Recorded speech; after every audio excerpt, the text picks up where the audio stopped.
Hello everyone, today we have another commander deck. This time we have Karametra, the god of harvests. It's a white and green enchantment deck. Yeah, that's very nice.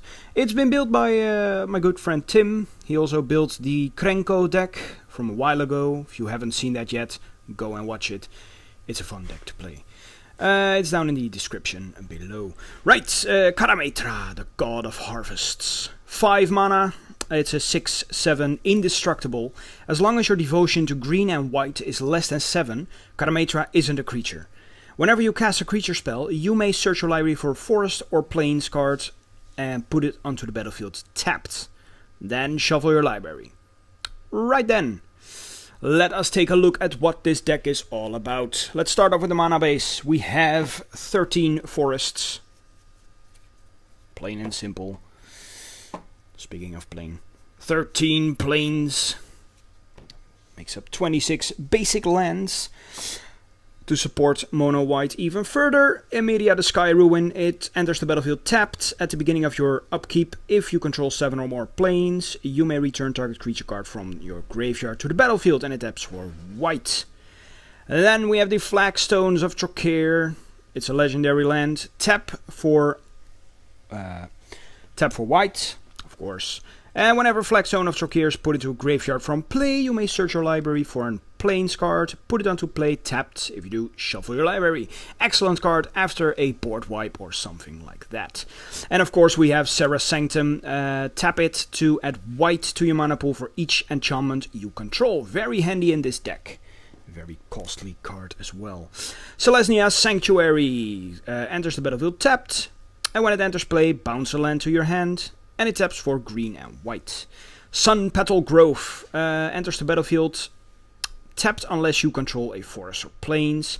Taps for either green or white. Sun Grass Prairie. Pay 1, tap at green and white. We have a Shock Duel, Temple Garden. And of course we have a Savannah. Yes, beautiful Savannah. It's just the original dual land. For white and green. Sweet. We have a couple of more lands in here. First of all, Maze of Ith. Of course, it's just a good thing to have these kind of deck in your deck. If you tap it, you can stop an attacking creature. Becomes untapped and it doesn't do anything this combat. And we have a command tower, of course. Taps for any color your commander is. And we have a Vesuva. Enters play, you may choose a land to play. If you do, it makes a copy of that land. Right then, we have some more mana acceleration in artifacts. We of course have a Soul Ring. And we have a Thran Dynamo for 4 mana. Tap it at 3 colorless to your mana pool. And we have some more mana creators. We have a Wild Growth. An old one, very old one. It's an enchant land, it's 1 green, when tapped, target land provides 1 green mana in addition to the mana it normally provides. Yes, basically just grant you 2 mana. Fertile Ground, 2 mana, enchant land. Whenever enchanted land is tapped for mana, its controller adds 1 mana of any color to his or her mana pool.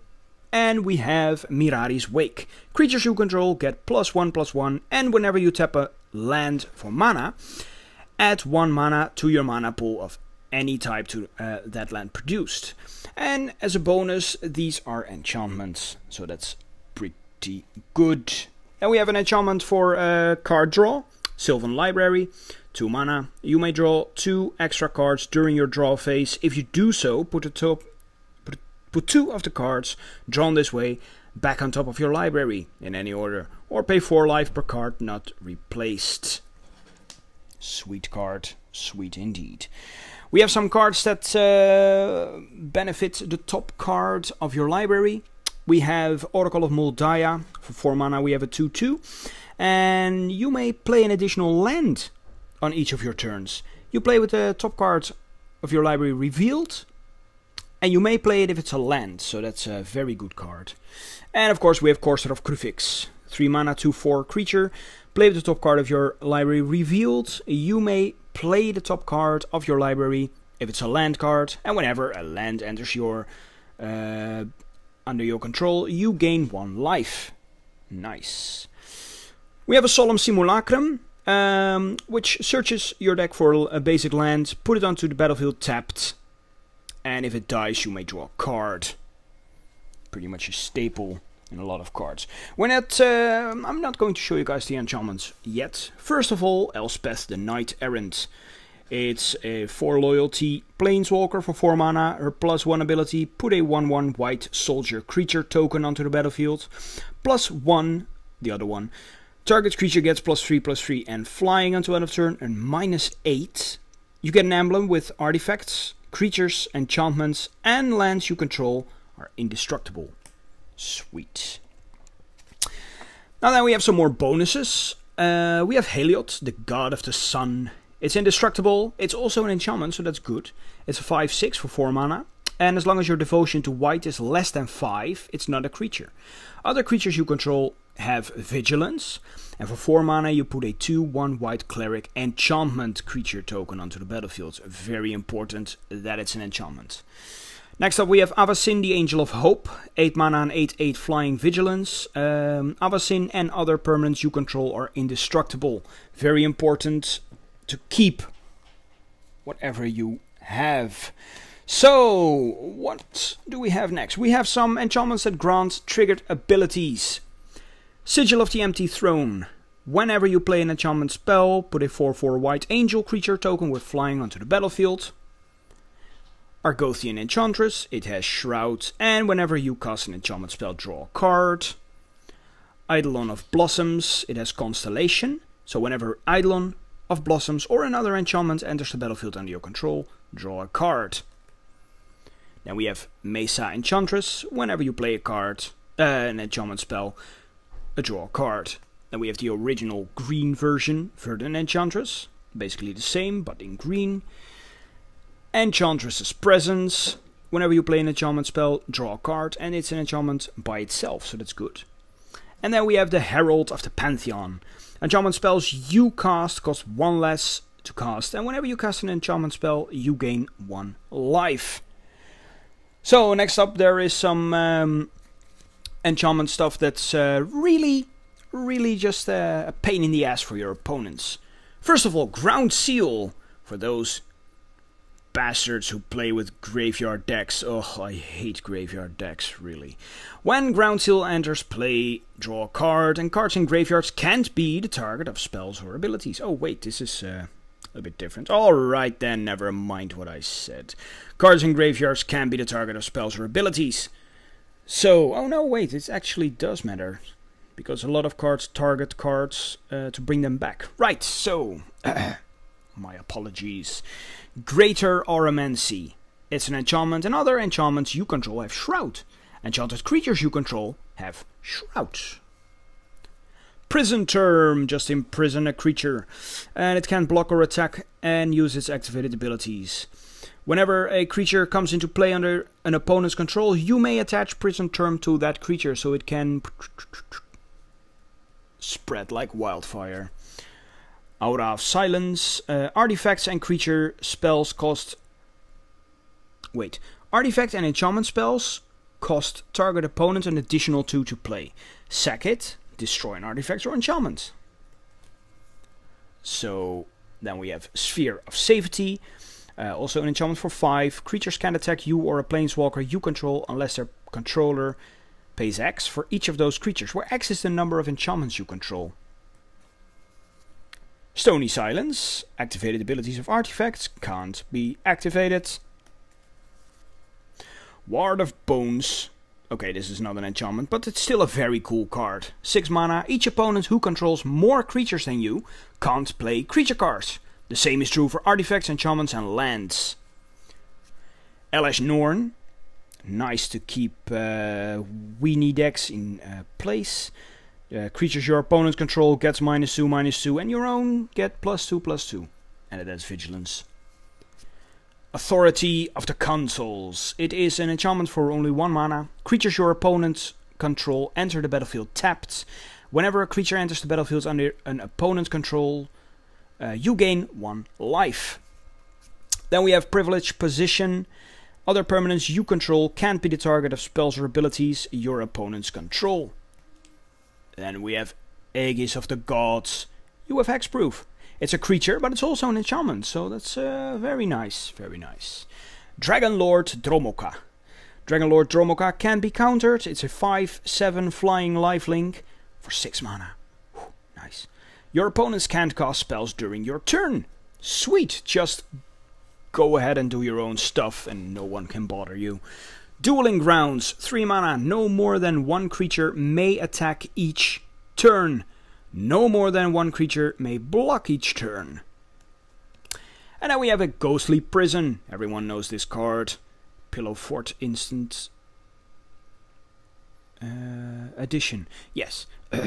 Creatures you...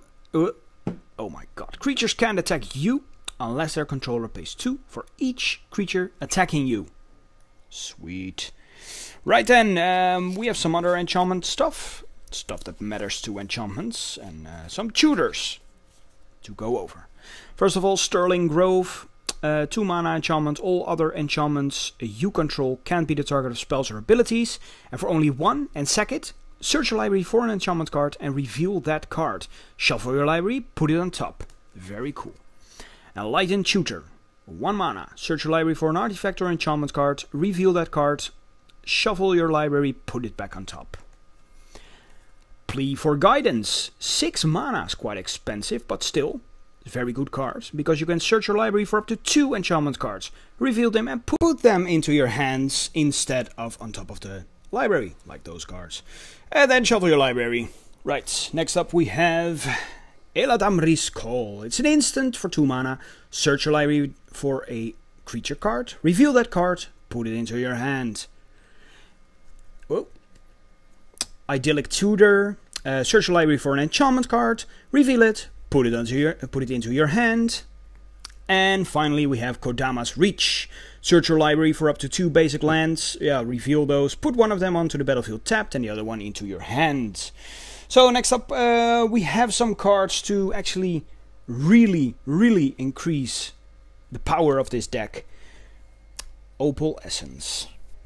I used to play the old Tom van der Locht deck with the enchantments from back from 1999, I believe, 2000. And he ran 4 copies of Opal Essence, of course, and a lot of enchantments. And this deck was so powerful. And this card, it's just so good.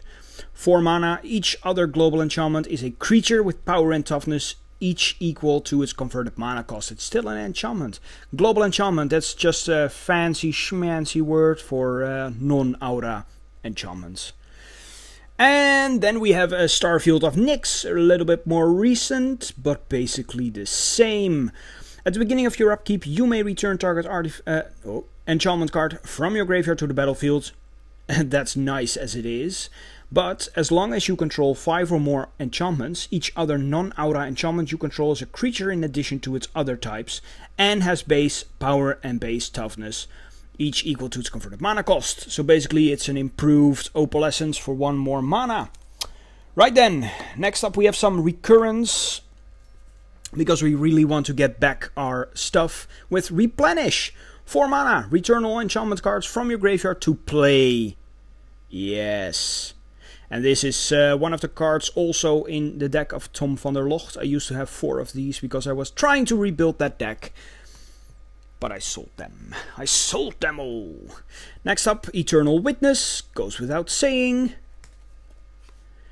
Auramancer. When Auramancer enters the battlefield, you may return target enchantment card from your graveyard to your hand.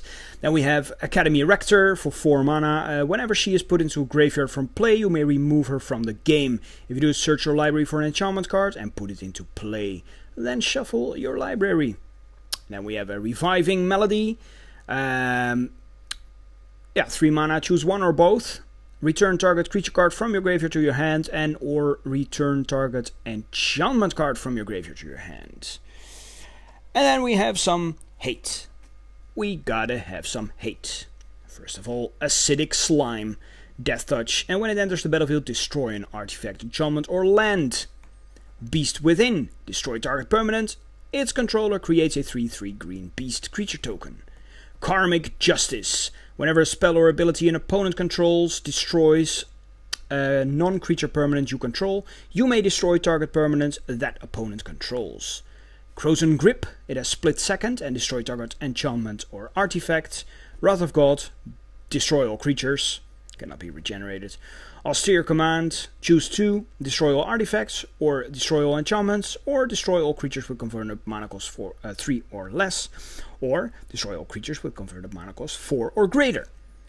Grasp of Fate. When Grasp of Fate enters the battlefield for each opponent, exile up to 1 target non-land permanent that player controls until Grasp of Fate leaves the battlefield. Martyr's Bond. Whenever Martyr's Bond or another non-land permanent you controls put into a graveyard from the battlefield, each opponent sacrifices a permanent that shares a type with it. Then we have a Seal of Cleansing enchantment, but you can sack it to destroy an artifact or enchantment.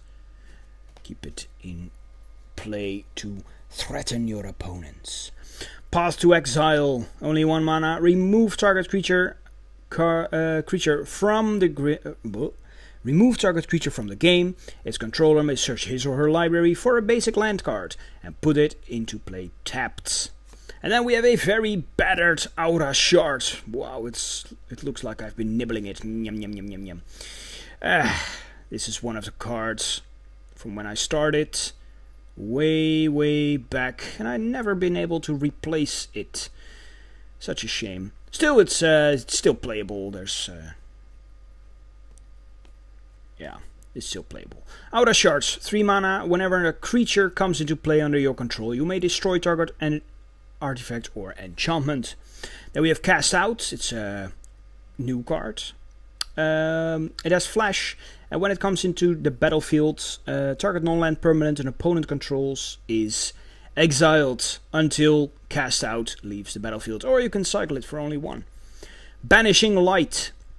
When it enters the battlefield, exile target non-land permanent an opponent controls until Banishing Light leaves the battlefield. Return to Dust. It's an instant. Remove target artifact or enchantment from the game. If you played this spell during your main phase, you may remove up to 1 other target artifact or enchantment from the game. Then we have Creeping Corrosion. Destroy all artifacts.